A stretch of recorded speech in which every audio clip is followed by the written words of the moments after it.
Hey everyone, it's Julie. Today we'll be making cream puffs. These are so simple to make. I bet you have all the ingredients to make this right this instant, and they're so easy to make. So let's get started. So the first thing you want to do is get a saucepan and throw in all of your wet ingredients: unsalted butter, a pinch of salt, that was a pinch, some sugar, water, and vanilla extract. We're going to cook this over high heat until it comes up to a boil. Then we're going to lower the heat to medium and add in our all-purpose flour. All these ingredients, I believe you have them. So this mixture will turn into a ball of dough. Stir it for about a minute to cook out the raw flour.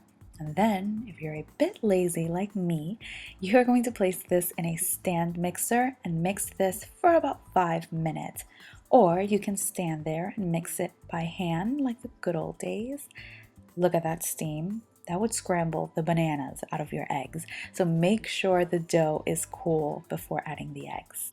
So I let the dough mix for about 5 minutes, and then I added in the eggs one by one, and I added a total of 4 eggs. It looks very weird, but it will turn into a very nice silky batter. And I'm curious to know, who was the person who invented cream puffs? This whole recipe looks super weird. Like, how did they know it would just work and taste really good? I need to Google that later. I wanted to show you how beautiful the texture of the batter was. It looks really good. So what I did was place this batter into a Ziploc bag, and we are ready to form the cream puff shells. So this is pretty much self-explanatory. You do want to crush that little pointy top with your fingers.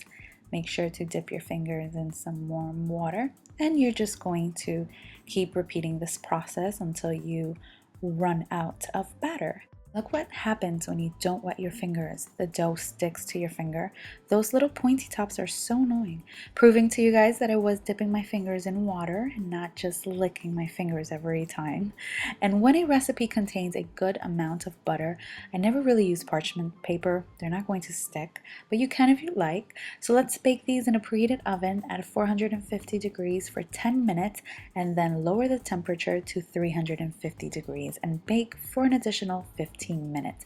So we're going to bake these for a total of 25 minutes. So while the shells are baking, let's make some homemade whipped cream. You want to pour some heavy cream into a bowl and mix it for about 2 to 3 minutes. Add in some vanilla extract and some powdered sugar. That's it. You can fill the cream puff shells with anything you'd like ice cream or a delicious vanilla bean pastry cream, and then top them off with some chocolate ganache. I will be making that soon, but for now we'll keep it simple. Wanted to show you the texture of the whipped cream. It's perfect. Whipped cream has 3 stages: 2 runny, perfect whipped cream, and then cottage cheese. So don't overmix the cream or you'll end up with cottage cheese. Alright, so place the whipped cream into a pastry bag. I use a star tip, and we want to let the shells cool for about 7 minutes before filling them with the whipped cream. I wanted to show you the inside of the shell. It looks perfect for me. And now there are 2 ways you can fill these. You can snap the tops off like I'm doing. And I think I already mentioned this, but one more time, make sure the shells cool a bit for about 5 to 6 minutes, or the heat of the shell can melt the whipped cream. By the way, I have a friend who suggested I fill these up with popcorn. No comment. So the other way you can fill these up is by grabbing a skewer and poking a hole on the side and fill them up like a donut. Yum, love donuts. I think these came out perfect. They're so simple to make. I think these would be perfect to leave for Santa under the tree this year. Well, no, because they have whipped cream. But what do you guys think we should leave for Santa this year besides cookies? Every year is cookies. Let's do something else. I sprinkled some powdered sugar over these. Make yourself a cup of coffee or tea and enjoy 1 or 2 of these. They were delicious. Hope you guys enjoyed this video, and thank you all so much for watching.